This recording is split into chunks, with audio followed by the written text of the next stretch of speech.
کہ 12,000 کی فوج تھی صلاح الدین کے ساتھ، 12,000 کی فوج تھی صلاح الدین ایوبی کے ساتھ، اور جس وقت وہ میدان میں اترا مقابل میں صلیبیوں کی تعداد 4 لاکھ کی تھی، 4 لاکھ کی تھی۔ 4 لاکھ کی تعداد دیکھ کر نہ وہ گھبرایا نہ بھاگا، پلٹ کر اپنی فوج سے پوچھا کیا مشورہ ہے تمہارا، مقابل میں اترے یا نہیں اترے؟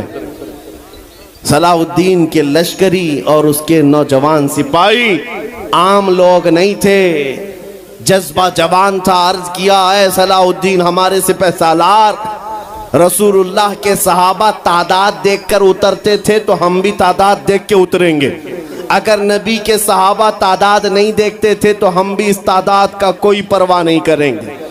صلاح الدین ان کی باتوں کو لے کر اتر تو پڑا۔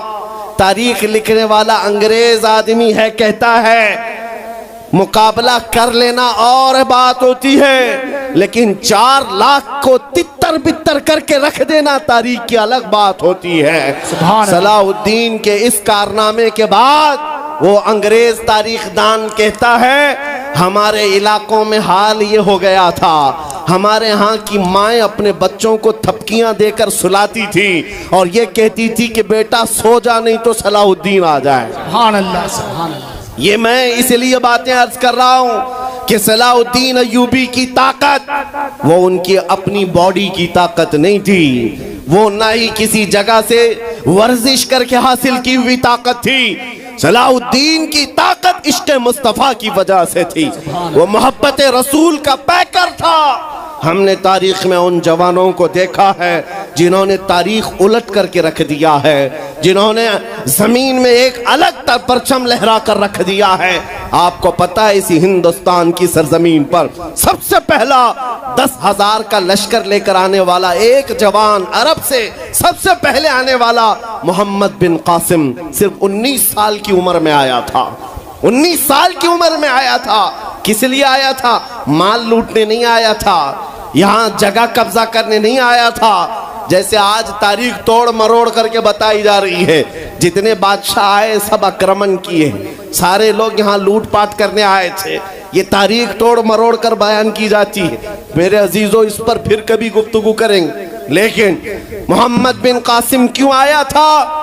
الہ آباد کے ایک پنڈت ہے، انہوں نے خود لکھا ہے، میں اپنی بات نہیں پنڈت جی کی بات کہہ رہا ہوں۔ اس وقت حالات ایسے ہو گئے تھے کہ چند عورتیں، مسلمان عورتیں جو سری لنکا کی سرزمین سے حج کے لیے جا رہی تھیں، اس وقت راجہ دابر سنگھ اس کے کچھ گنڈوں نے ان عورتوں کو پکڑ لیا، ان کی عزت لوٹی، ان کا مال لوٹا، ان کو قیدی بنایا۔ ان عورتوں نے اس وقت پکار کر کہا تھا کہ کوئی ہے جو ہماری عزت بچائے گا۔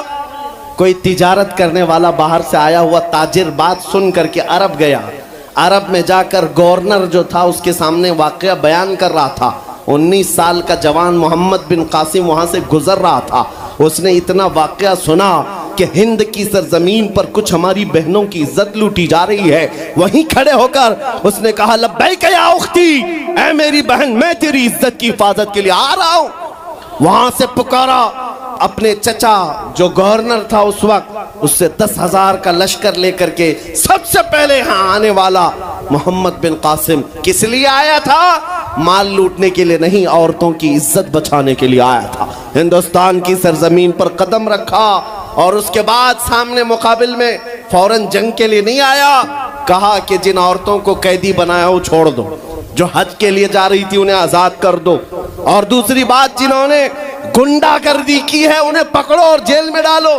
راجہ کو گھمنڈ تھا، اس نے انکار کیا تو محمد بن قاسم نے کہا چلو آؤ محمد عربی کے شیروں سے مقابلہ ہو جائے۔ 3 دن کا مقابلہ ہوا تھا، نہ راجہ بچا نہ باجا بچا، سارے ہزارے ادھر سے ادھر ہو گئے اور محمد بن قاسم کا پرچم لہرایا۔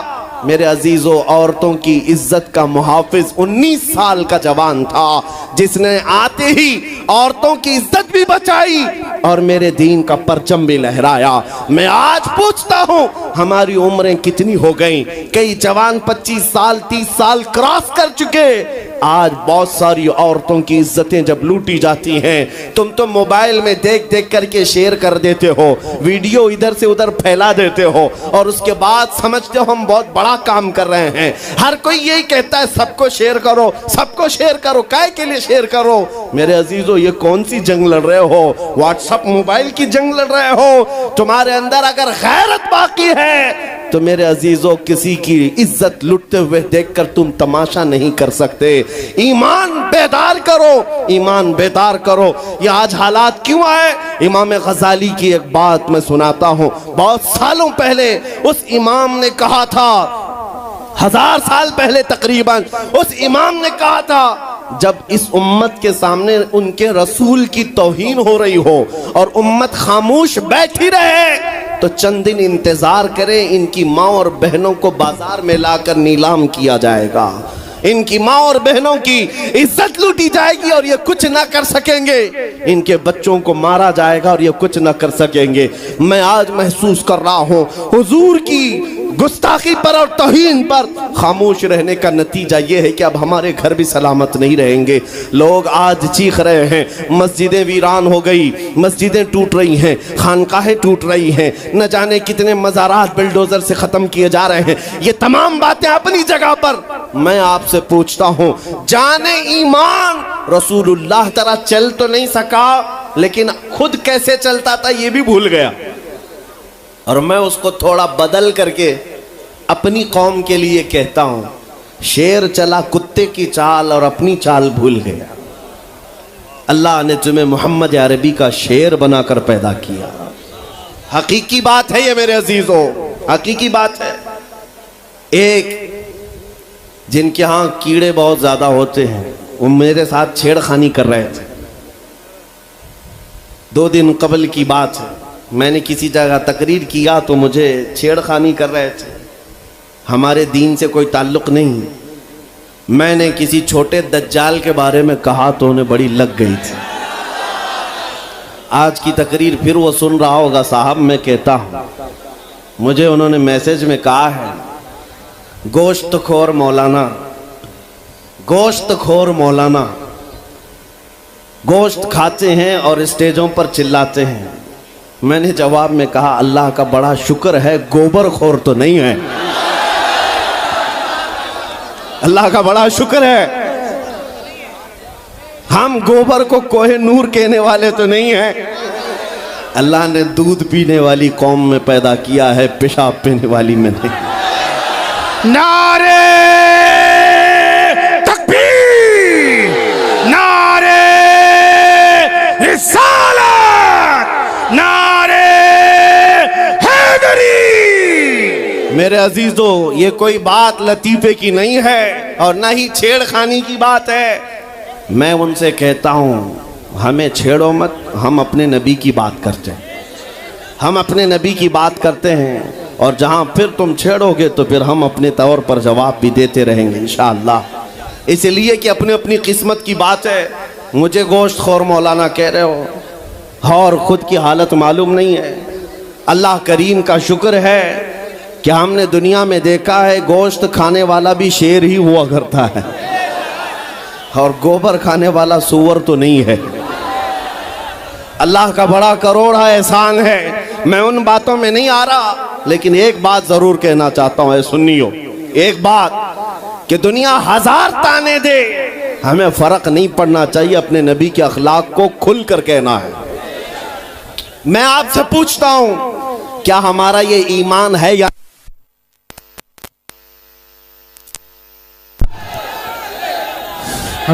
ہمارا یہ ایمان ہے یا نہیں کہ میرا خدا سچا ہے، بے شک ہمارا نبی سچا ہے، ہمارا دین سچا ہے، قرآن سچا ہے؟ جب تمہارا یقین ہے کہ میرا خدا سچا، میرا دین سچا، میرا قرآن سچا، میرا نبی سچا، تو پھر میرے عزیزو سر جھکا کر نہیں، سر اٹھا کر جیو۔ بے شک سبحان اللہ۔ اور تمہیں حضور اکرم صلی اللہ تعالیٰ علیہ وسلم کے اخلاق پر کبھی شرم نہیں آنی چاہیے۔ کوئی ٹوپی پر، کوئی داڑھی پر تانے مارتا ہے تو اس کو نظر انداز کرو، اس لیے کہ مرنے کے بعد اس کیڑے کو منہ نہیں دکھانا ہے، آمینہ کے لال کو منہ دکھانا ہے۔ سبحان اللہ، تانا دیتا ہے تو دے کر مر جائے گا، ہمیں فرق نہیں پڑتا، ہمارے لباس سے جلتے ہو تو اور جلو مرو، اس لیے کہ جس کی قسمت میں یہاں بھی جلنا وہاں بھی جلنا۔ اور الحمدللہ سنیوں کی قسمت میں یہاں بھی خوشیاں ہیں وہاں بھی خوشیاں۔ ہم یہاں پر حضور پاک کا ذکر کر رہے ہیں اور خوشحال ہیں، الحمدللہ خوشحال ہیں، اس لیے کہ مجھے پتا ہے ہماری حیثیت کیا ہے۔ خوشحال ہیں آپ بھی، ہم ہیں۔ یہ چھوٹی موٹی شکایتیں تو سب کرتے ہیں آپ کہ بیماری ہے، گھر میں کھانا پانی نہیں ہے، دھندا نہیں چل رہا ہے، بزنس نہیں چل رہا ہے، سب لاس میں ہے، جاب نہیں ہے، سب شکایتیں تمہاری ہے، ہمیں پتا ہے۔ میرے عزیزو، ہم تو بار بار یہ رونا روتے ہیں، ہم بڑی کمزور قوم ہیں، ہم بڑی کمزور قوم ہیں، ہم بڑی کمزور قوم ہیں، لیکن میڈیا کے دجالی کتے بار بار بھونک بھونک کر بتاتے ہیں تم کچھ ہو، تم کمزور نہیں ہو۔ 24 گھنٹے ہم پر ڈیبیٹ ہوتا ہے کہ نہیں ہوتا ہے؟ کل ملا کر ہم پر ہی ڈیبیٹ۔ ارے میاں، یہاں تو الیکشن بھی کیمپیننگ کے لیے ہم ہیں، ہمارے مدعے کو لے کر کے ہی سب کو لڑانا ہے، سب کے درمیان۔ میں آپ سے یہ کہتا ہوں، یہ باتیں یوں ہی نہیں، وہ بار بار تمہیں بھونک کر بتا رہے ہیں تم کچھ ہو، لیکن تم کہتے ہو نہیں میں کچھ نہیں ہوں، ہم کمزور ہیں، وہ کہتے ہیں نہیں کمزور نہیں تم کچھ ہو۔ ایک طرف تو کہتے ہیں کچھ نہیں ہے، سب بکھرے ہوئے لوگ ہیں، پنچر پتر بھی کہتے ہیں، لیکن پھر ہم ان سے کہتے ہیں میاں پنچر پتر ہے تو 24 گھنٹے ڈیبیٹ ہم پر کیوں کرتے ہو؟ ڈر کس بات کا ہے؟ کس بات کا ڈر ہے؟ کیا دوسری اور قومیں نہیں ہیں جس کو نشانہ بناؤ گے؟ ارے 70 قومیں موجود ہیں، لیکن ہمیں پتا ہے تمہاری آنکھوں میں اگر کوئی چبھتا ہے تو غلام مصطفیٰ ہی ہے، اس لیے کہ انہیں بھی تاریخ پتا ہے، یہ اگر نکل پڑے ہیں صحرا سے بغیر چپل کے پیوند لگے کپڑوں سے تو قیصر و کسریٰ کو بھی دھول چٹا سکتے ہیں۔ دنیا کی سپر پاور طاقتوں کو گھٹنے ٹیکنے پر مجبور کرنے والی قوم وہ عمر بن خطاب کے شاگرد تھے، صحابہ کرام تھے۔ دنیا کو تاریخ پتا ہے کہ یہ جس دن پڑھنے لگ گئے خالد بن ولید کو، جس دن یہ پڑھنے لگ گئے صلاح الدین ایوبی کو، جس دن ان کو کوئی کہنے لگ گیا کہ تمہارا کوئی شہاب الدین غوری بھی تھا، تمہارا کوئی اورنگزیب بھی تھا، تو پھر یہ مردہ اور مرجھائی ہوئی قوم دوبارہ اٹھنے لگ گئی تو اچھے اچھوں کی نیند حرام ہو سکتی ہے۔ اسی لیے کہا جاتا ہے مسلمانوں کے محلے میں نشہ بانٹو، مسلمانوں کو نشہ کرواؤ، نشہ بیچنے والے یہی، نشہ کرنے والے یہی، اس لیے کہ یہ جب تک نشہ میں رہیں گے ہم سکون سے رہیں گے، اور جس دن یہ اٹھ گئے تو دوسروں کے سکون کے لالے پڑ جائیں گے۔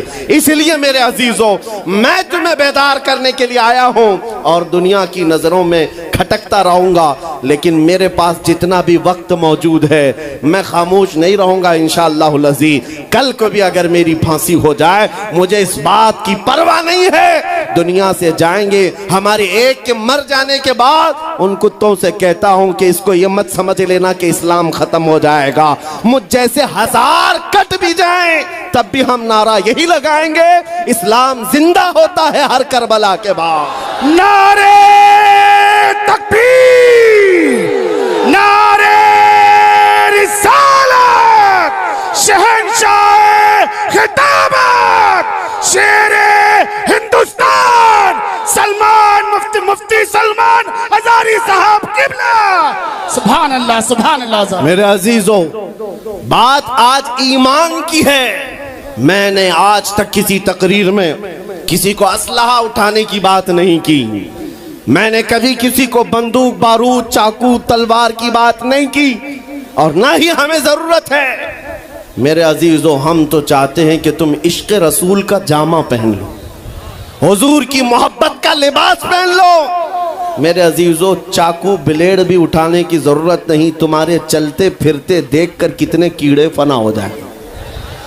ہاں، صرف تمہاری چلت پھرت سے کئی کتے نالیوں میں مر جائیں۔ سب کو سمجھ میں آتی ہے بات۔ اور جن لوگوں نے مجھ سے پوچھا تھا بار بار آپ کتے کس کو کہتے ہیں، میں نے کہا کوئی سنی مجھ سے پوچھا ہی نہیں، کسی نے مجھ سے پوچھا ہی نہیں، یہ ساری تقریریں سن رہے ہیں، آپ نے پہلے ہی پوچھا تو کہیں ایسا تو نہیں کہ زخم پر جا کر بات لگی ہو۔ خیر میرے عزیزو، آپ کو میں بارہا بیدار اس بات کے لیے کرنا چاہتا ہوں، حضور کے اگر غلام ہیں تو پورے غلام بنو، پورے غلام۔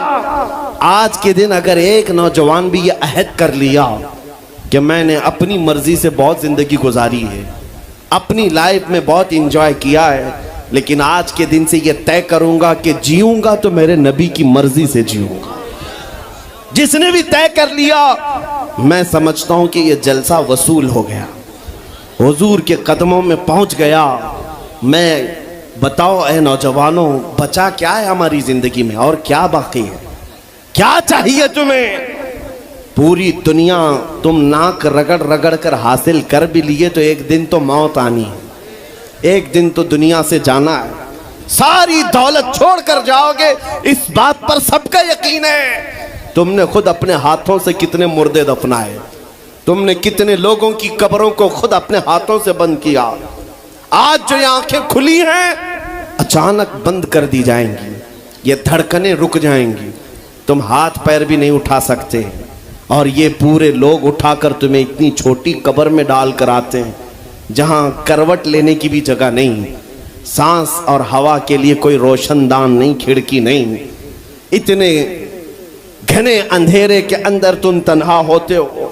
اس قبر کے متعلق سوچو، وہاں منکر نکیر جس کے بارے میں پوچھ رہے ہوں گے وہ تاجدار مدینہ کی ذات ہوگی، حضور کے بارے میں تم سے پوچھا جا رہا ہے کہ تم ان کے بارے میں کیا کہتے تھے۔ اس لیے سنیو، آج ہی ہم تیاری کیوں نہ کر لیں کہ کل کو قبر میں ہم سے فرشتے پوچھیں ان کے بارے میں کیا کہتے تھے، تو وہاں پکار کر نکیرین سے کہنا تم پوچھ رہے ہو ان کے بارے میں کیا کہتے تھے، ارے مر کے پہنچا ہوں یہاں اس دل ربا کے واسطے، سبحان اللہ سبحان اللہ، مر کے پہنچا ہوں یہاں اس دل ربا کے واسطے، ہے شب گور بھی اسی گل سے ملاقات کی رات۔ عزیزان گرامی وقار، آج لے ان کی پناہ، آج مدد مانگ ان سے، کل نہ مانیں گے قیامت میں اگر مان گیا۔ صرف میں تمہارے ان اخلاق کی بات کر رہا ہوں، بڑے درد دل سے کہہ رہا ہوں، آ جاؤ واپس اس نقطے پر جہاں میرے نبی نے ہمیں چھوڑا تھا، آ جاؤ اس راستے پر جس پر چلنے والوں پر اللہ نے انعام نازل کیا ہے۔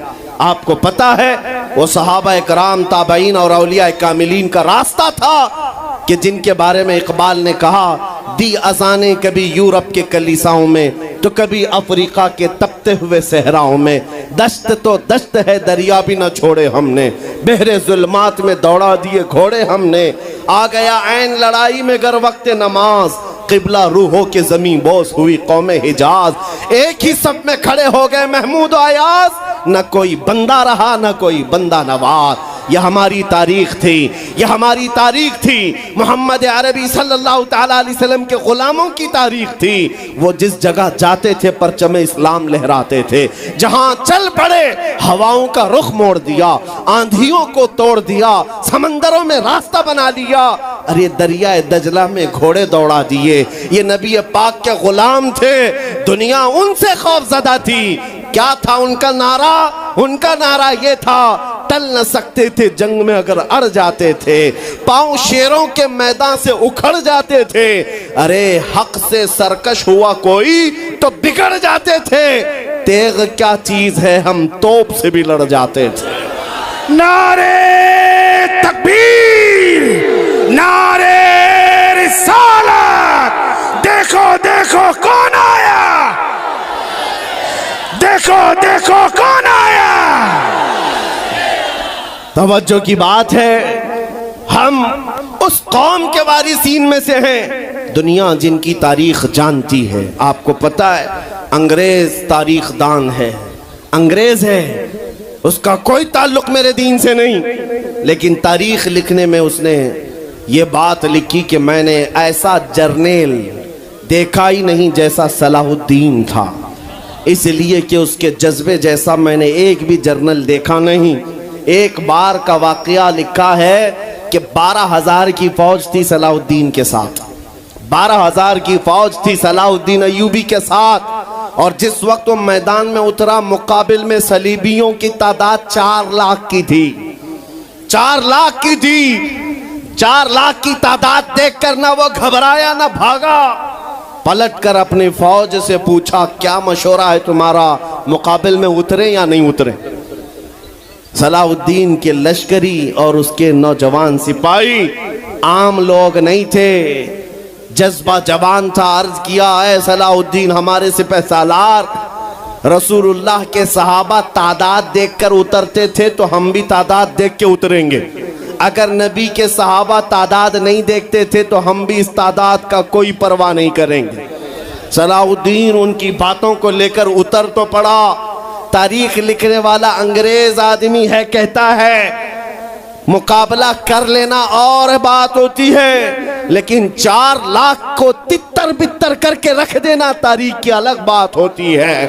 صلاح الدین کے اس کارنامے کے بعد وہ انگریز تاریخ دان کہتا ہے ہمارے علاقوں میں حال یہ ہو گیا تھا، ہمارے ہاں کی مائیں اپنے بچوں کو تھپکیاں دے کر سلاتی تھی اور یہ کہتی تھی کہ بیٹا سو جا نہیں تو صلاح الدین آ جائے۔ سبحان اللہ، سبحان اللہ۔ یہ میں اس لیے باتیں عرض کر رہا ہوں کہ صلاح الدین ایوبی کی طاقت وہ ان کی اپنی باڈی کی طاقت نہیں تھی، وہ نہ ہی کسی جگہ سے ورزش کر کے حاصل کی ہوئی طاقت تھی۔ صلاح الدین کی طاقت عشق مصطفیٰ کی وجہ سے تھی، وہ محبت رسول کا پیکر تھا۔ ہم نے تاریخ میں ان جوانوں کو دیکھا ہے جنہوں نے تاریخ الٹ کر کے رکھ دیا ہے، جنہوں نے زمین میں ایک الگ پرچم لہرا کر رکھ دیا ہے۔ آپ کو پتہ ہے اسی ہندوستان کی سرزمین پر سب سے پہلا 10,000 کا لشکر لے کر آنے والا ایک جوان، عرب سے سب سے پہلے آنے والا محمد بن قاسم صرف 19 سال کی عمر میں آیا تھا، 19 سال کی عمر میں آیا تھا۔ کس لیے آیا تھا؟ مال لوٹنے نہیں آیا تھا، یہاں جگہ قبضہ کرنے نہیں آیا تھا، جیسے آج تاریخ توڑ مروڑ کر کے بتائی جا رہی ہے۔ جتنے بادشاہ آئے سب اکرمن کیے، سارے لوگ یہاں لوٹ پاٹ کرنے آئے تھے، یہ تاریخ توڑ مروڑ کر بیان کی جاتی ہے۔ میرے عزیزو اس پر پھر کبھی گفتگو کریں گے، لیکن محمد بن قاسم کیوں آیا تھا؟ الہ آباد کے ایک پنڈت ہے، انہوں نے خود لکھا ہے، میں اپنی بات نہیں پنڈت جی کی بات کہہ رہا ہوں۔ اس وقت حالات ایسے ہو گئے تھے کہ چند عورتیں، مسلمان عورتیں جو سری لنکا کی سرزمین سے حج کے لیے جا رہی تھی، اس وقت راجہ دابر سنگھ اس کے کچھ گنڈوں نے ان عورتوں کو پکڑ لیا، ان کی عزت لوٹی، ان کا مال لوٹا، ان کو قیدی بنایا۔ ان عورتوں نے اس وقت پکار کر کہا تھا کہ کوئی ہے جو ہماری عزت بچائے گا۔ کوئی تجارت کرنے والا باہر سے آیا ہوا تاجر بات سن کر کے عرب گیا، عرب میں جا کر گورنر جو تھا اس کے سامنے واقعہ بیان کر رہا تھا۔ 19 سال کا جوان محمد بن قاسم وہاں سے گزر رہا تھا، اس نے اتنا واقعہ سنا کہ ہند کی سرزمین پر کچھ ہماری بہنوں کی عزت لوٹی جا رہی ہے۔ وہیں کھڑے ہو کر اس نے کہا لبیک یا اختی، اے میری بہن میں تیری عزت کی حفاظت کے لیے آ رہا ہوں۔ وہاں سے پکارا اپنے چچا جو گورنر تھا اس وقت، اس سے 10,000 کا لشکر لے کر کے سب سے پہلے یہاں آنے والا محمد بن قاسم کس لیے آیا تھا؟ مال لوٹنے کے لیے نہیں، عورتوں کی عزت بچانے کے لیے آیا تھا۔ ہندوستان کی سرزمین پر قدم رکھا اور اس کے بعد سامنے مقابل میں فوراً جنگ کے لیے نہیں آیا، کہا کہ جن عورتوں کو قیدی بنایا وہ چھوڑ دو، جو حج کے لیے جا رہی تھی انہیں آزاد کر دو، اور دوسری بات جنہوں نے گنڈا گردی کی ہے انہیں پکڑو اور جیل میں ڈالو۔ راجہ کو گھمنڈ تھا، اس نے انکار کیا تو محمد بن قاسم نے کہا چلو آؤ محمد عربی کے شیروں سے مقابلہ ہو جائے۔ 3 دن کا مقابلہ ہوا تھا، نہ راجہ بچا نہ باجا بچا، سارے ہزارے ادھر سے ادھر ہو گئے اور محمد بن قاسم کا پرچم لہرایا۔ میرے عزیزو، عورتوں کی عزت کا محافظ 19 سال کا جوان تھا، جس نے آتے ہی عورتوں کی عزت بھی بھی بچائی اور میرے دین کا پرچم بھی لہرایا۔ میں آج پوچھتا ہوں ہماری عمریں کتنی ہو گئیں؟ کئی جوان 25 سال 30 سال کراس کر چکے، آج بہت ساری عورتوں کی عزتیں جب لوٹی جاتی ہیں، تم تو موبائل میں دیکھ دیکھ کر کے شیئر کر دیتے ہو، ویڈیو ادھر سے ادھر پھیلا دیتے ہو، اور اس کے بعد سمجھتے ہو ہم بہت بڑا کام کر رہے ہیں۔ ہر کوئی یہی کہتا ہے سب کو شیئر کرو، سب کو شیئر کرو، کائے کے لیے شیئر کرو؟ میرے عزیزو، یہ کون سی جنگ لڑ رہے ہو؟ واٹس اپ موبائل کی جنگ لڑ رہے ہو؟ تمہارے اندر اگر غیرت باقی ہے تو میرے عزیزو کسی کی عزت لٹتے ہوئے دیکھ کر تم تماشا نہیں کر سکتے۔ ایمان بیدار کرو، ایمان بیدار کرو۔ میرے عزیزو، آج مجھے بیت المقدس کے سلسلے میں آپ کو کچھ بیداری لانے کی ضرورت ہے۔ آپ یہ اگر سمجھتے ہو کہ ان سے ہمارا کیا تعلق ہے، وہ فلسطین کی بستی میں ہے، ہم یہاں ہندوستان میں ہیں، پوری دنیا کے مسلمانوں کا تعلق بیت المقدس سے ہے حدیث رسول کے مطابق، اور آپ کو وہاں کے حالات یوں سمجھ لیں کہ ایسی ہی ہے کہ وہاں بخار چڑھے گا تو پوری کائنات کے مومنین میں بخار آنا ہے۔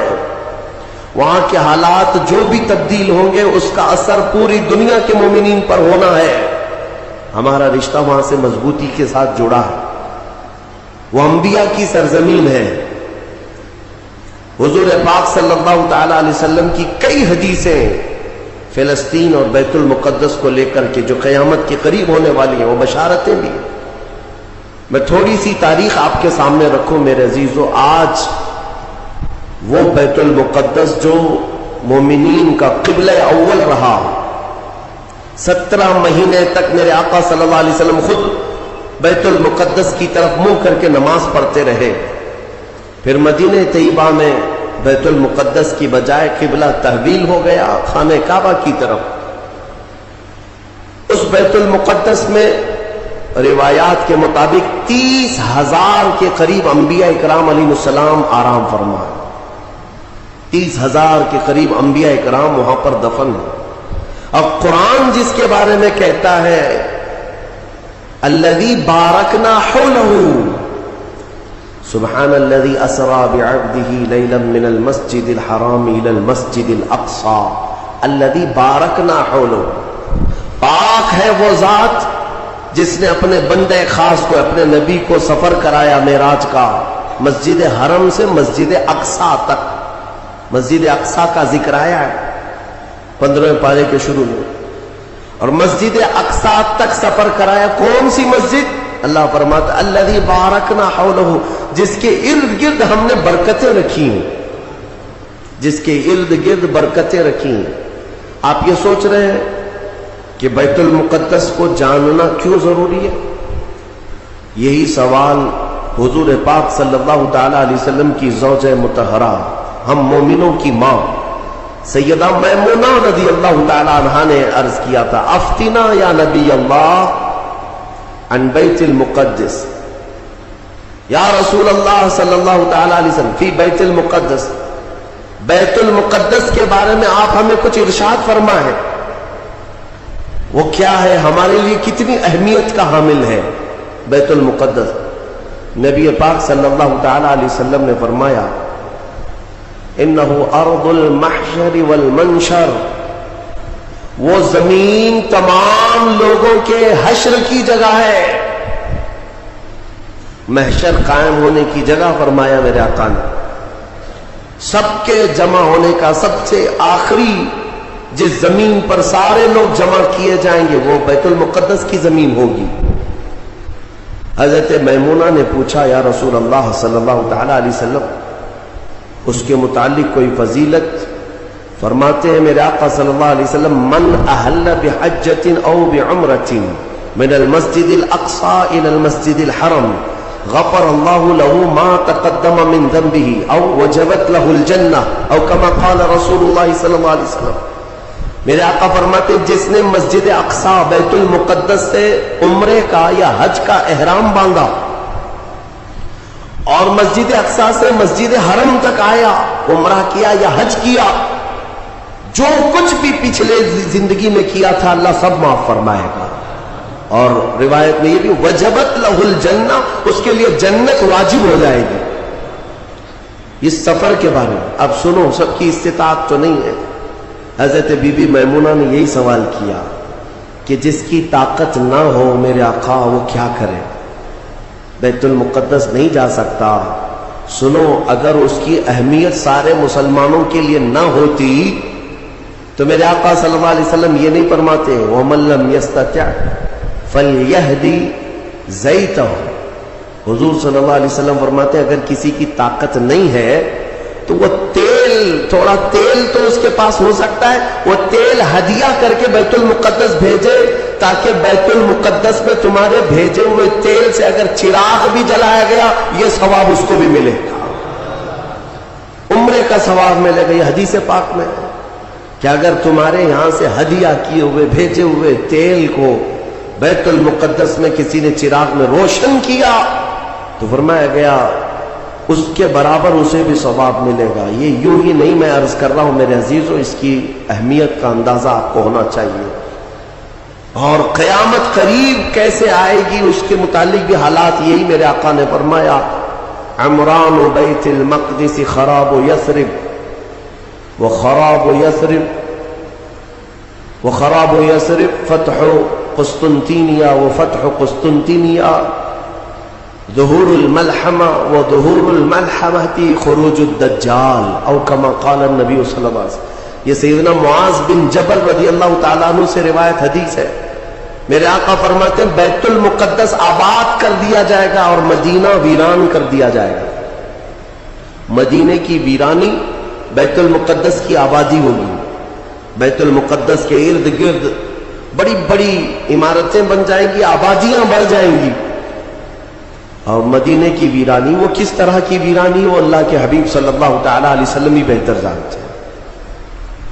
مدینہ زادہ اللہ شرفا و تعظیما، وہ ہمارے دلوں کی دھڑکن ہے، وہ ہمارے آنکھوں کا سرور ہے۔ اور پھر آگے میرے آقا فرماتے ہیں پھر مدینے کی ویرانی قسطنطنیہ کے فتح کا سبب ہو جائے گا۔ قسطنطنیہ استنبول کو کہتے ہیں جو ترکی کا شہر ہے۔ حضور پاک صلی اللہ علیہ وسلم نے فرمایا مومنین اس کو فتح کر لیں گے، اور قسطنطنیہ کا فتح ہونا نہیں بلکہ اس سے پہلے ملحمۃ الکبریٰ، ایک بہت بڑی جنگ ہوگی دنیا میں، اس سے بڑی جنگ نہ کبھی پہلے ہوئی تھی نہ بعد میں ہوگی۔ یہ کس کے درمیان؟ مومنین اور کفار و مشرکین کے بیچ۔ اس جنگ کی جگہ بھی میرے آقا نے بیان فرمائی، وہ ملک شام ہوگا، وہ دمشق کے قریب میدان میں جنگ ہوگی۔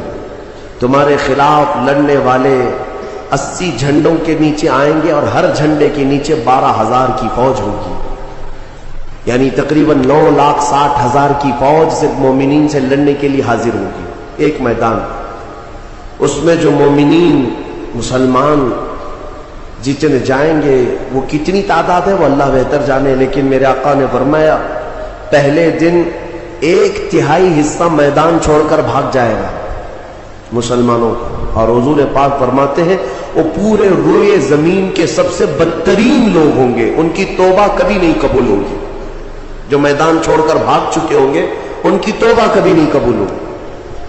دوسرے دن 1/3 جماعت 1/3 جماعت مومنین کی شہید ہو جائے گی، سب قتل ہو جائے گا، اور حضور فرماتے ہیں وہ روئے زمین کے سب سے اعلیٰ قسم کے شہداء ہوں گے، سب سے افضل شہداء ہوں گے۔ اور میرے آقا صلی اللہ علیہ وسلم فرماتے ہیں 1/3 حصہ مسلمانوں کا باقی ہوگا، اللہ رب العزت اسی ٹکڑے کو فتح عظیم عطا فرمائے گا، فتح سے ہمکنار ہوں گے۔ اور اس کے بعد قسطنطنیہ فتح ہوگا، قسطنطنیہ فتح ہوتے ہی دجال ظاہر ہو جائے گا، دجال کا خروج ہوگا پوری دنیا میں۔ لیکن یہ بڑی جو علامتیں میرے آقا نے بیان فرمائی کہ دجال کا ظاہر ہونا، اس بڑی جنگ کا ہونا، یہ قسطنطنیہ کا فتح ہونا، ان سب کی اسٹارٹنگ کہاں سے ہوگی؟ وہ بیت المقدس۔ اس لیے بیت المقدس کو سمجھنا ہمارے لیے بہت ضروری ہے۔ آج یہودیوں کے تسلط میں ہے بیت المقدس، ان ظالم اور غاصب یہودیوں کے پنجوں میں ہے بیت المقدس. اور یہ آج کی مارکہ آرائی نہیں ہے. بیت المقدس کے اندر یہ مارکہ آرائی جھڑپیں ایک دوسرے کے ساتھ پچھلے 4000 سال سے چل رہی ہیں. آج کی نہیں ہے یہ. 4000 سال پرانی تاریخ ہے بیت المقدس کی. اور بیت المقدس جو آج فلسطین کی سرزمین پر واقع ہے، جس شہر میں وہ واقع ہے اس کو یروشلم کہتے ہیں. اور یہ حضرت ابراہیم علیہ السلام کا آباد کیا ہوا ہے. سیدنا ابراہیم علیہ السلام عراق کے رہنے والے تھے. عراق کے دریائے فرات کے قریب ایک چھوٹی سی بستی تھی بابل کے قریب. وہاں سے ہجرت کر کے ابراہیم علیہ السلام فلسطین آئے اور وہاں ان کی اولاد ہوئی. ابراہیم علیہ السلام پوری دنیا میں 2 مقدس سرزمینوں کو آباد کرنے والے نبی ہیں. حضرت ابراہیم علیہ السلام سے ایک بیٹے پیدا ہوئے اسحاق علیہ السلام. اسحاق علیہ السلام کو حضرت ابراہیم علیہ السلام نے فلسطین میں آباد کر دیا. اور دوسرے بیٹے ابراہیم علیہ السلام کے سیدنا اسماعیل علیہ السلام، اور حضرت اسماعیل علیہ السلام کو مکہ المکرمہ میں آباد کیا. ابراہیم علیہ السلام کے 2 بیٹے 2 مقدس سرزمینوں کو آباد کرنے والے ہیں. ایک مکہ کو آباد کرتے ہیں اور ایک فلسطین بیت المقدس کو آباد کرتے ہیں. اور بنی اسرائیل اسی خاندان کو کہتے ہیں. ابراہیم علیہ السلام کے نیچے جو خاندان آیا حضرت یعقوب علیہ السلام کی اولاد، اور تقریباً سارے انبیاء کرام علیہ السلام جو بنی اسرائیل کے ہیں وہ اسی فلسطین کی سرزمین میں پیدا ہوتے رہے یا پھر ہجرت کر کے وہی آئے. بڑے بڑے اگر نبیوں کا نام میں اگر ذکر کروں یہ سب فلسطین میں ہیں. حضرت ابراہیم علیہ السلام، حضرت اسحاق علیہ السلام، حضرت یعقوب علیہ السلام، حضرت یوسف علیہ السلام، حضرت داؤد علیہ السلام، حضرت سلیمان علیہ السلام، حضرت زکریا علیہ السلام، حضرت موسیٰ علیہ السلام، حضرت عیسیٰ علیہ السلام، حضرت یحییٰ علیہ السلام، یہ سب کے سب وہیں بیت المقدس کے ارد گرد آباد. وقت کے جلیل القدر پیغمبر بلکہ یہ رسولان اعظام ہے، یہ سب فلسطین کی سرزمین پر آباد رہے. اس سے آپ اندازہ کر سکتے ہیں کہ وہ زمین کتنی برکت والی ہوتی، وہ زمین کتنی متبرک ہے. اور اس زمین کی چھوٹی سی اگر میں آپ کو تاریخ بتاؤں تو ابراہیم علیہ السلام کی اولاد کے آباد ہونے کے بعد بنی اسرائیل یہ سرکش قوم ہے بنی اسرائیل. یہ ادھر ادھر بھاگ کر چلے گئے، فلسطین میں آباد نہیں رہے، برسوں بھاگے پھرتے رہے. پھر موسیٰ علیہ السلام کا جب زمانہ آیا تو اللہ تعالیٰ نے آپ کو حکم دیا، اے موسیٰ آپ اپنی قوم کو لے کر اس ارض مقدس میں جائیں. مقدس سرزمین، قرآن میں بھی اللہ نے اس کو مقدس سرزمین فرمایا. یا قوم ادخلوا الارض المقدسہ. موسیٰ علیہ السلام نے کہا ہے میری قوم چلو مقدس زمین پر جاتے ہیں، اور پیٹ پھیر کر بھاگنا مت ورنہ خسارے میں آؤ گے، نقصان میں آؤ گے. جو اس مقدس سرزمین سے پیٹ پھیر کر بھاگے گا وہ بڑے گھاٹے میں رہے گا. قرآن کا فرمان. ان کی قوم جو ہے موسیٰ علیہ السلام کی، اس نے جواب کیا دیا جانتے؟ بیت المقدس کی طرف موسیٰ علیہ السلام بلا رہے تھے تو وہاں ایک دوسری قوم آباد تھی، قوم عمالقہ. وہ اونچے چوڑے لوگ تھے، بڑے ہٹے تگڑے لوگ تھے. موسیٰ علیہ السلام کی قوم گھبرا گئی اور کہا کہ ہم نہیں آئیں گے. قالوا انا لن ندخلها ابدا ما داموا فيها. جب تک یہ قوم اس زمین پر ہے ہم نہیں آئیں گے. موسیٰ علیہ السلام بلانے لگے، چلو ان سے لڑائی کریں گے، اللہ تعالیٰ فتح عطا کرے گا. تو انہوں نے کہا اذهب انت وربك فقاتلا انا هاهنا قاعدون. موسیٰ آپ اور آپ کا خدا جا کر اس قوم سے لڑے، ہم بیٹھ کر دیکھیں گے لڑائی کیسی ہوتی ہے. ان کی قوم کا جواب یہ تھا. تو موسیٰ علیہ السلام نے اللہ رب العزت کی بارگاہ میں اپنا عذر پیش کیا تو رب تعالیٰ نے فرمایا، اللہ تعالیٰ نے اب سزا کے طور پر اس قوم کے اوپر فرماتا ہے فَإِنَّهَا مُحَرَّمَةٌ عَلَيْهِمْ 40 سَنَةً يَتِيهُونَ فِي الْأَرْضِ. اب 40 سال تک ان میں کا کوئی بندہ اس مقدس سرزمین پر داخل نہیں ہو سکے گا. اللہ نے حکم فرمایا 40 سال ان پر یہ زمین حرام کر دی گئی. وہی بنی اسرائیل پر اندر آ نہیں سکو گے اس بیت المقدس پر. اور اس کے بعد رب تعالیٰ نے فرمایا یہ بھٹکتے رہیں گے 40 سال. یتیہون فی الارض، میدان تیہ، یہ صحرائے سینا آج بھی مصر کے وادیوں میں ہے. ہم گئے دیکھیں، پہاڑیوں کا ایک سلسلہ ہے، 100 کلومیٹر دور تک چین ہے پہاڑیوں کی، پہچان نہیں پائیں گے. اگر کسی ایک پہاڑی کے بیچ میں چھوڑ دیا جائے تو زندگی پر بھٹکتا رہے. تو اس بنی اسرائیل کو ان پہاڑیوں کے بیچ میں چھوڑ دیا گیا، ان کو راستہ نہیں ملتا تھا. کب تک؟ 40 سال تک راستہ نہیں ملا. بھٹکتے رہے بھٹکتے رہے. وہ ان پہاڑیوں سے باہر آ ہی نہیں پاتے. ایک پہاڑ کراس کرتے سامنے سیم دوسرا پہاڑ نظر آتا، اس کو کراس کرتے تیسرا بھی سیم ویسا ہی نظر آتا. 40 سال گزر گئے بھٹکتے ہوئے. پھر موسیٰ علیہ السلام کی بھی وفات ہو گئی، ہارون علیہ السلام کی بھی وفات ہو گئی. اب یہ جتنے نافرمان تھے یہ مر گئے. ان کی جو نئی نسل آئی، چھوٹے جو بچے تھے، اب وہ جوان ہوئے تو ان کی سوچ مثبت تھی، فکر اچھی تھی. اس وقت اس بنی اسرائیل کے نبی یوشع بن نون تھے، حضرت موسیٰ علیہ السلام کے خادم بھی رہے، یہ اللہ کے نبی تھے. انہوں نے اپنی قوم کو اکٹھا کیا اور سب کے دلوں میں پھر بات ڈالی، آج سے 40 سال پہلے تمہارے باپ داداؤں پر بیت المقدس کی سرزمین حرام کر دی گئی تھی، اب چلو. تو انہوں نے کہا قوم عمالقہ اب بھی ہے، وہاں پر لڑائی ہوگی. انہوں نے کہا چلو میں تمہارے ساتھ ہوں. جب وہ نکلے بیت المقدس کے راستے پر، وہی ہٹے کٹے لوگوں سے ان کا مقابلہ ہوا، قوم عمالقہ سے. صرف دوپہر سے عصر کے درمیان وہ پوری قوم شکست کھا کر بھاگ گئی اور اللہ نے بیت المقدس بنی اسرائیل کو عطا فرمایا.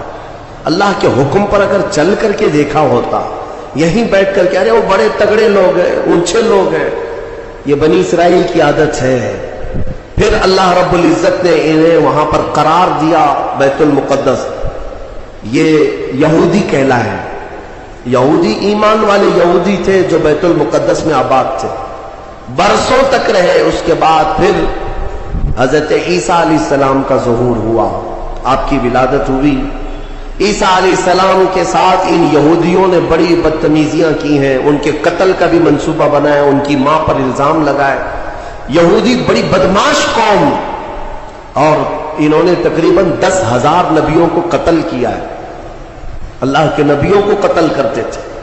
اب اللہ رب العزت نے قرآن میں جن کے بارے میں فرمایا غضب اللہ علیہم، اللہ کا ان پر غضب ہے، اللہ کا ان پر غضب ہے. آج بھی غضب ہے، غضب ہے. تھوڑے دن ان کے ازدہار کے آتے ہیں، ترقی کے آتے ہیں، تو دنیا کو ایسا لگتا ہے پوری دنیا کے بادشاہ یہی ہے. پھر رب تبارک و تعالیٰ انہیں اوندھے منہ پھر گراتا ہے. ذلت ان کا ساتھ قیامت تک نہیں چھوڑیں گی، قیامت تک نہیں. انہوں نے انبیاء کا قتل کیا اور بیت المقدس میں آباد رہے. تو پھر ایک بادشاہ ایسا آیا عراق کا، بخت نصر نام تھا. وہ آ کر کے بیت المقدس پر ایسا حملہ کیا، ایسا حملہ کیا کہ اس نے ہزاروں یہودیوں کو قتل کیا اور بیت المقدس کی عمارتیں توڑ پھوڑ کر رکھ دی. جو حضرت سلیمان علیہ السلام کے زمانے میں عمارت بنی تھی بیت المقدس کی. ہاں یہ بھی میں بتا دوں اس کی تاریخ کیا ہے. حضرت سلیمان علیہ السلام بادشاہ تھے، اللہ تعالیٰ نے حکم دیا کہ تم تعمیر کرو. تو بیت المقدس جب تعمیر کرنے لگے تو کس کی مدد سے؟ جنات کی مدد سے آپ تعمیر کر رہے تھے. سارے جنات کو کام پر لگا دیا تھا اور سارے جن صبح شام دوپہر کام پر لگے تھے اور بنا رہے تھے بیت المقدس. اور اتفاق ایسا کہ حضرت سلیمان علیہ السلام سے وہ خوب خوف کھایا کرتے تھے. جب تک آپ کھڑے رہتے کام کرتے، اگر سلیمان علیہ السلام چلے جاتے تو سب بھاگ جاتے تھے، کام چھوڑ کر بھاگ جاتے تھے. تو سلیمان علیہ السلام اپنا عصا لے کر کے کھڑے رہے اور کام کرانے لگے. اب اتفاق ایسا ہوا کہ سلیمان علیہ السلام دن میں بھی نہیں جا رہے، رات میں بھی نہیں جا رہے، کھڑے ہی کھڑے ہیں اور دن رات ان کا کام چالو ہے. لیکن ہوا یہ تھا کہ سلیمان علیہ السلام کی وفات ہو چکی تھی. کھڑے کھڑے آپ کا انتقال ہوا ہے حضرت سلیمان علیہ السلام کا، اور اپنے عصا کے سہارے کھڑے رہ گئے. انتقال کے بعد بھی یہ صرف اور صرف نبوت کی شان ہے، یہ صرف نبیوں کی شان ہے. قرآن میں ہے، اللہ تعالیٰ نے فرمایا فلما تبینت الجن، جنات کو کب معلوم ہوا پتا ہے؟ دیمک نے حضرت سلیمان علیہ السلام کی لکڑی کو کھا لیا. یہ جو عصا تھا دیمک کھا گئی. دیمک کھانے کی وجہ سے لکڑی ٹوٹی. تو لکڑی ٹوٹنے کے بعد حضرت سلیمان علیہ السلام زمین پر آ گرے. تب جنات کو پتا چلا ان کا تو کب کے انتقال ہو چکا ہے، اور اس وقت تک بیت المقدس کی تعمیر ہو چکی تھی. جس کو روایات میں ہیکل سلیمانی بھی کہا گیا ہے. بیت المقدس، ہیکل سلیمانی، یہ الگ الگ ووادت جو معاملات ہیں، میں اس کو پھر کبھی عرض کرتا ہوں. یہ تعمیر مکمل ہوئی اور وہی یہودیوں کے لیے مقدس جگہ، اور بخت نصر نے جس کو توڑا وہی ہیکل سلیمانی تھا. اور اس کے نیچے بہت ساری ان کی مقدس کتابیں جس سے جادو کرتے تھے وہ سب دفن کر دی گئیں. سلیمان علیہ السلام کی کرسی وہ بھی دفن کر دی گئی. آج بھی یہ یہودی جو کھدائی کر رہے ہیں اسی کرسی کو تلاش کرنے کے لیے، اپنی باقیات، وہ جادو کی کتابیں تلاش کرنے کے لیے آج بھی یہ کھدائی کر رہے ہیں بیت المقدس کے ارد گرد. اور یہ جو تھرڈ ٹیمپل کہتے ہیں، تیسرا مندر تعمیر ہونا ہے، وہ تھرڈ ٹیمپل کا مطلب یہی ہیکل سلیمانی کو انہیں بنانا ہے، بیت المقدس کو ہدم کر کے، منہدم کر کے. یہ جو مسجد اقصی ہے اس کو ختم کر کے انہیں وہاں پر تھرڈ ٹیمپل بنانا ہے. یہ ان کا خواب ہے. یہودی وہاں سے قتل ہوئے، عیسائیوں کا قبضہ آیا. عیسائی تقریباً 300 سال تک آباد رہے. پھر ایک بادشاہ آیا، ایران کا بادشاہ تھا خسرو، اس نے بدلہ لیا اور اس کے بعد یہودیوں کو پھر سے آباد کیا. پھر اس کے بعد ٹائٹس نام کا ایک عیسائی بادشاہ آیا، اس نے پھر دوبارہ بیت المقدس پہ حملہ کیا. اس نے قریب 1 لاکھ کے قریب یہودیوں کو پھر قتل کیا. یہ قتل کون کر رہا ہے؟ عیسائی یہودی، اور دہشت گرد کوئی اور ہے. ہاں، پہلے زمانے کے دہشت گرد ہیں، پرانے دہشت گرد. ایک ساتھ جینوسائیڈ کرنا، جو نسل کشی کرنا، یہ یا تو عیسائیوں کا کام ہے یا یہودیوں کا کام ہے. ان کو قبضہ ملتا تھا تو ان کو مارتے، ان کو قبضہ ملتا تو ان کو مارتے. ٹائٹس نے پورا تباہ کر دیا. پھر بیت المقدس میں اس نے غلاظت ڈال دی، کچرے ڈال دیے. بہت کچھ برباد کرنے کے بعد یہودی وہاں سے نکل گئے. پھر میرے عزیزوں، وہ عیسائیوں کا تسلط ویسا ہی برقرار رہا. کب تک؟ جب تک سیدنا عمر ابن خطاب کا زمانہ آ گیا. اسلام کا یہ فتوحات کا سلسلہ تھا. میرے آقا کے غلام جس طرف جا رہے تھے زمینیں ان کے قدموں میں آ رہی تھی. یہ وہ دور تھا. تو حضرت عمر نے بھیجا کہ اب فلسطین کی طرف بھی ہمارے مجاہدین جائیں گے.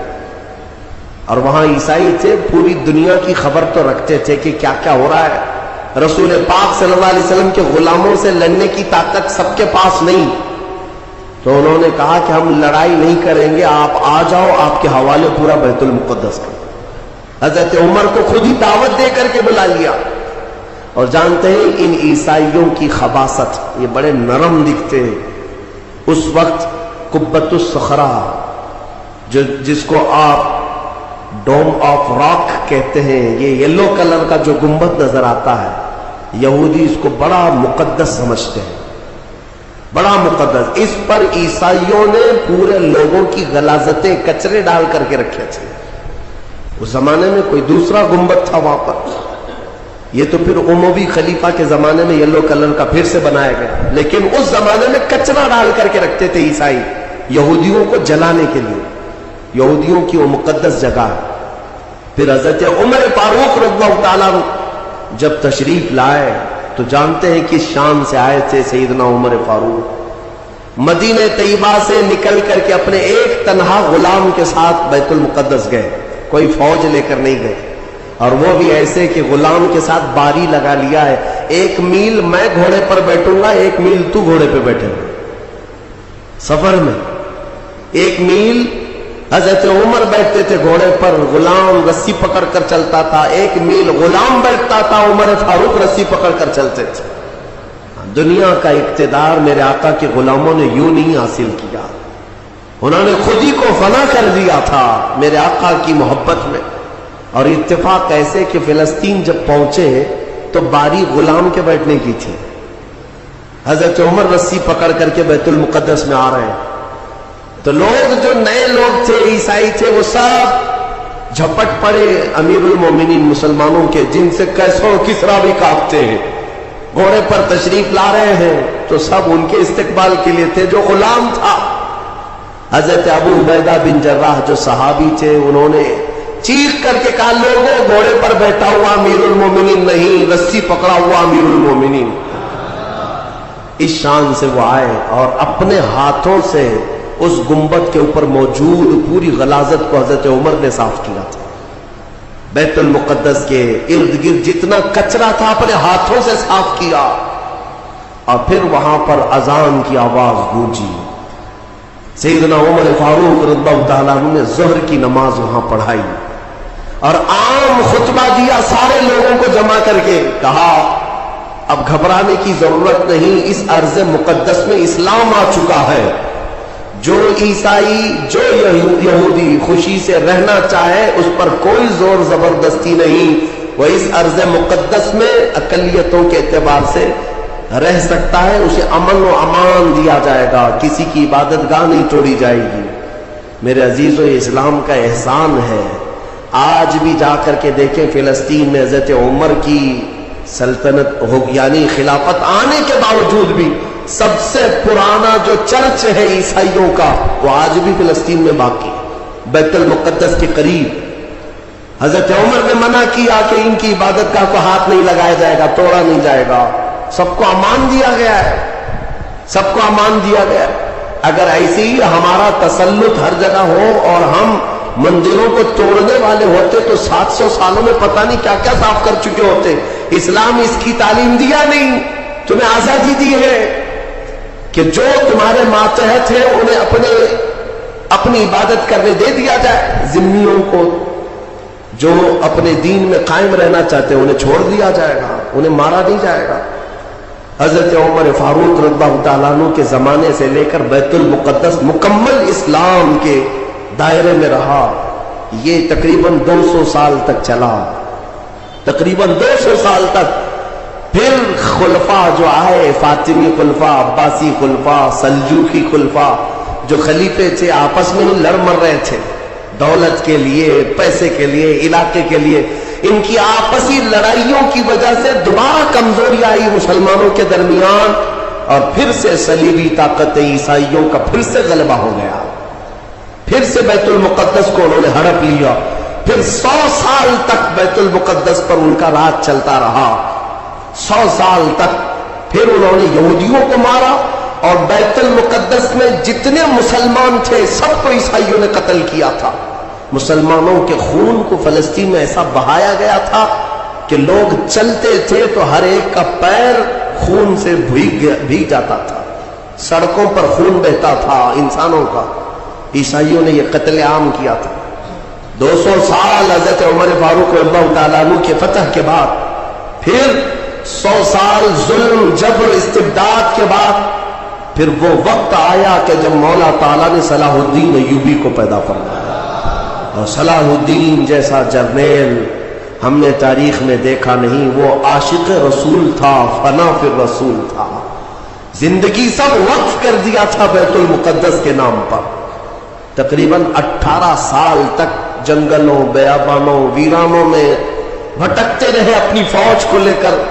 کتنوں سے مقابلہ کیا، اپنوں سے بھی غیروں سے بھی، کیونکہ جماعت کے غدار منافقین سے آپ کا بڑا مقابلہ ہوا ہے. سب سے زیادہ تکلیفیں حضرت صلاح الدین ایوبی کو یہ وہ ٹکڑے ٹکڑے جو بادشاہ ہوا کرتے تھے اور خلیفے بنے ہوئے تھے ان سے تھا، کیونکہ وہ عیاش تھے، اپنے حرم کو دنیا سے آباد کیے ہوئے تھے. صلاح الدین کو قتل کرنے کے منصوبے تک بنے. 4 بار جانی حملے ہوئے، پھر بھی اللہ جسے بچانا چاہے. صلاح الدین کا وہ دن بھی آ گیا جب 12,000 کی فوج لے کر 4 لاکھ صلیبیوں سے تنہا لڑ رہا تھا. کوئی مقابلہ ہو سکتا ہے؟ سوچو ذرا تاریخ میں. یہ میں اپنی لکھی ہوئی بات نہیں کر رہا ہوں، ایک انگریز تاریخ دان ہے، اس نے خود کتاب میں لکھا ہے کہ تاریخ کا ایک عجوبہ ہم نے دیکھا ہے کہ 4 لاکھ صلیبی عیسائی ایک جگہ تھے، پورا روم، یورپ سب مرایا ہے، اور مقابل میں صرف اور صرف ایک سپہ سالار صلاح الدین 12,000 کا فوج لے کر آیا، 12,000۔ وجہ یہ ہے میرے عزیزوں، 4 لاکھ وہ لائے ہوں گے کھانے پینے والے، لوٹنے کھسوٹنے والے، لیکن صلاح الدین کے ساتھ جو 12,000 تھے وہ جان کا ہدیہ گنبد خضرا میں پیش کرنے والے تھے، ان عاشقوں کی جماعت تھی، اور اللہ تعالیٰ نے صلاح الدین ایوبی کو فتح عطا فرمائی، پھر سے پرچم اسلام لہرایا۔ میرے عزیزوں، یہ تاریخ تھی 6 صدی ہجری کی، اب یہ 15ویں صدی آ گئی ہے۔ 6 صدی ہجری سے لے کر بیت المقدس اذانوں سے گونجتا رہا، نمازوں سے آباد رہا، مومنین کا وہاں پر جمع غفیر رہا، لاکھوں کی تعداد میں لوگوں کا آنا جانا چلتا رہا، بلکہ بڑے بڑے جید علماء و صالحین وہاں پر آباد ہوئے۔ امام غزالی رحمۃ اللہ تعالیٰ نے کر کے کتنے لوگوں کو اللہ نے ولایا ہے کہ بیت المقدس 800 سال کے قریب ہو گئے صلاح الدین ایوبی کو واپس لائے ہوئے، لیکن پچھلے 100 سال سے پوری دنیا کے یہودیوں کے اندر ایک یہ فکر پیدا ہوئی کہ ہماری ایک ریاست ہونی چاہیے، ہمارا ایک ملک ہونا چاہیے۔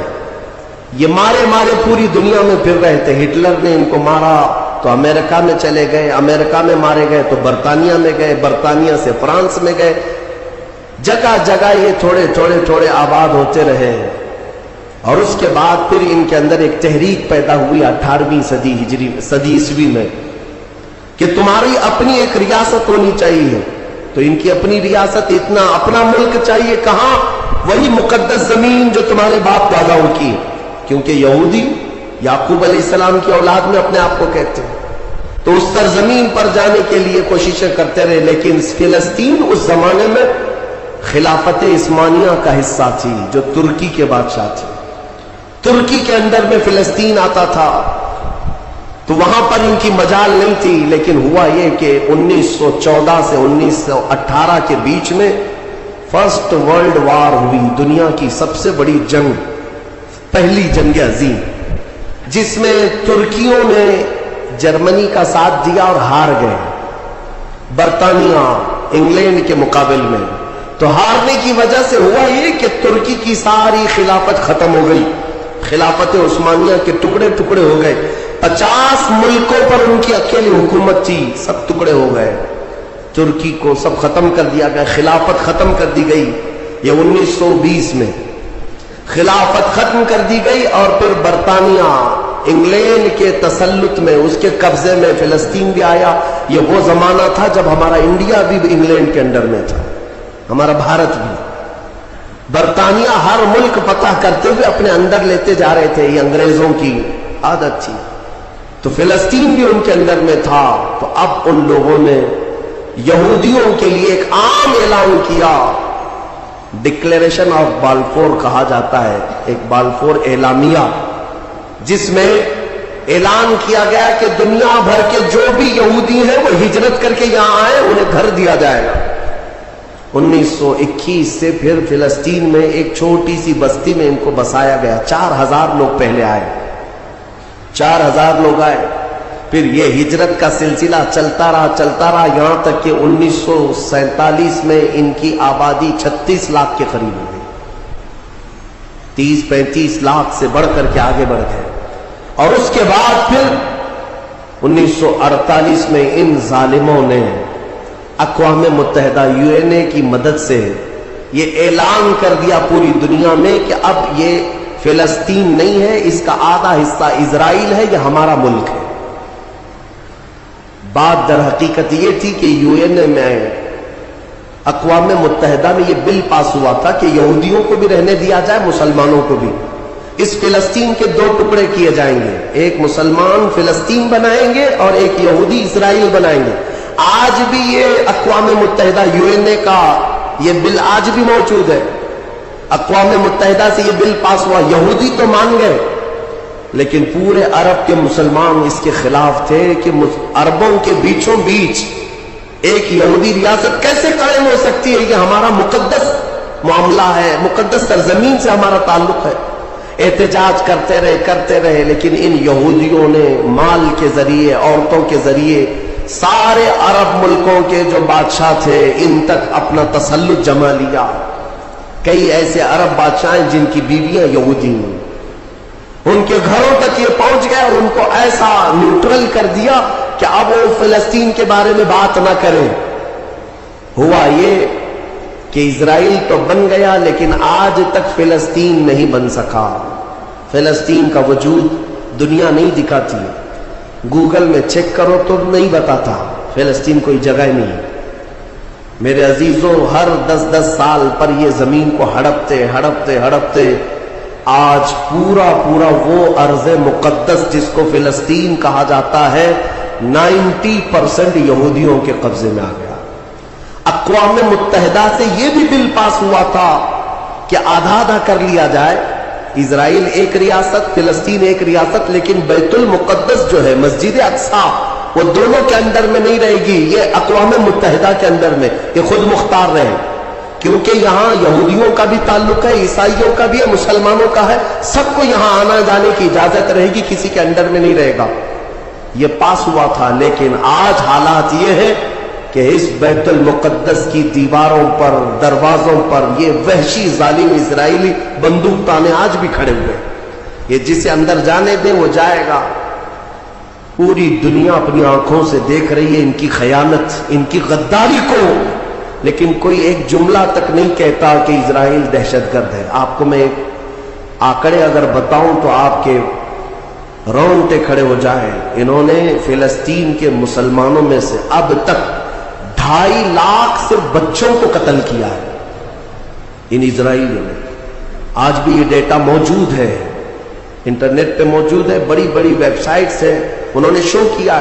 اقوام متحدہ کی بھی رپورٹ موجود ہے کہ فلسطین کے کتنے مارے گئے. ان دونوں کی جنگ میں 24 لوگ اگر مارے جاتے ہیں تو 23 فلسطینی ہوتے ہیں, ایک اسرائیلی ہوتا ہے. پھر بھی دہشت گرد فلسطین ہے, آتنکواد فلسطین ہے. میرے عزیزو, یہ دنیا جو دوہرا کھیل کھیل رہی ہے اس کو کون بتائے گا آخر؟ وہاں جمعہ کی نماز پڑھنے کے لیے مومنین آج بھی جاتے ہیں, ان پر گولیاں برسا دی جاتی ہیں, لیکن ان جیال مسلمانوں کو ہزاروں سلام جو تلواروں کے سائے میں بھی میرے مولا کی عبادت خشوع خضوع سے کرتے.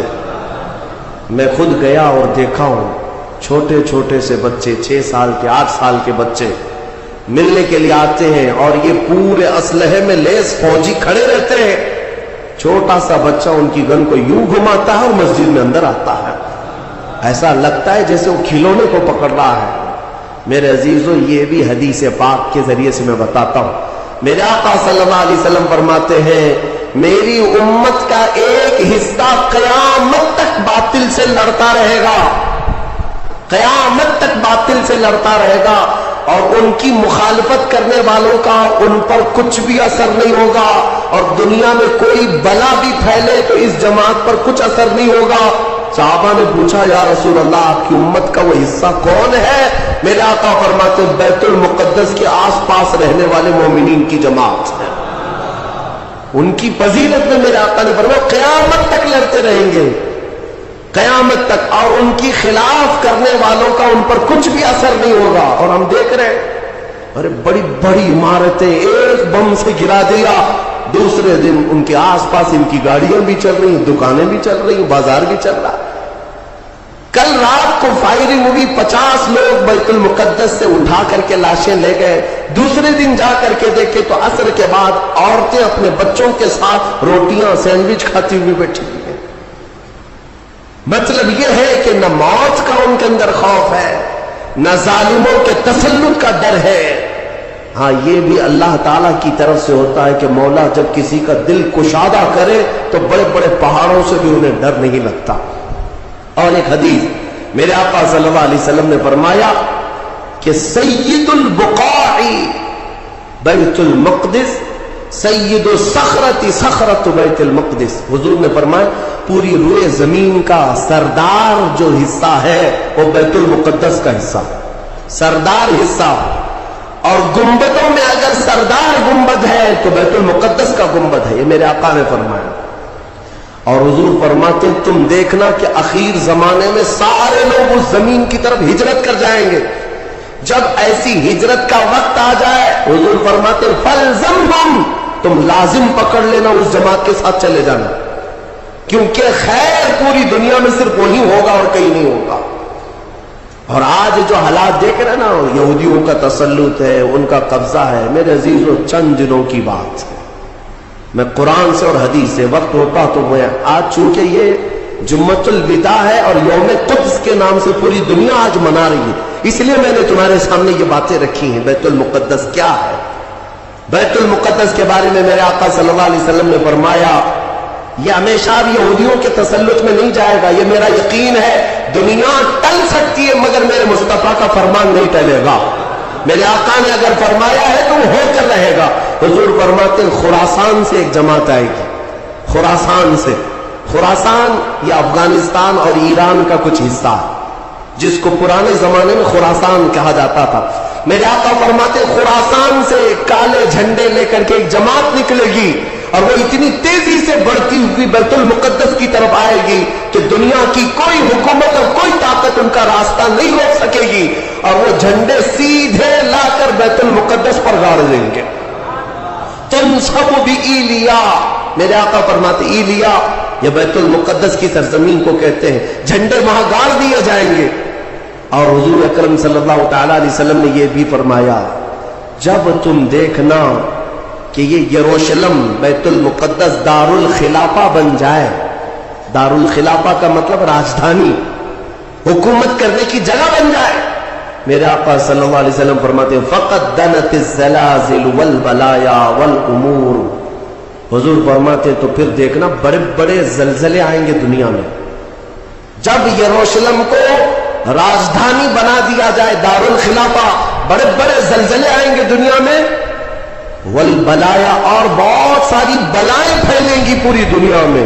یہ وائرس یہ کنٹینیو آئیں گے، یہ مت سمجھنا کورونا چلا گیا، ہاں یہ سب اور کنٹینیو آنے والی ہیں بلائیں، پوری دنیا میں بلائیں پھیل جائیں گی، اور اتنے بڑے بڑے معاملات ہوں گے جن کو تمہارے کانوں نے سنا نہیں ہوگا۔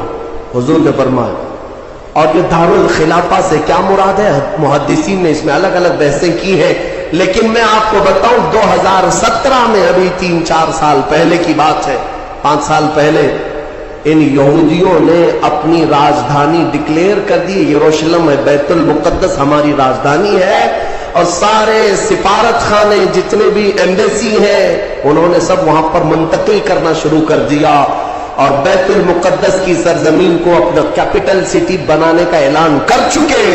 اور میرے آقا کی حدیث صادق آ رہی ہے، جب وہ راجدھانی بنے گی اب بڑے بڑے زلزلے ہوں گے، اور پوری دنیا میں بلائیں پھیلیں گی، اور بڑے بڑے معاملات ہوں گے، اور پھر اس کے بعد میرے آقا صلی اللہ علیہ وسلم فرماتے ہیں ایک دور ایسا آئے گا کہ اللہ ان کو ذلیل و رسوا کر کے اس زمین سے نکالے گا، اور ایک امام برحق کے جھنڈے تلے مومنین جمع ہوں گے۔ پوچھا گیا وہ امام برحق کون ہوگا؟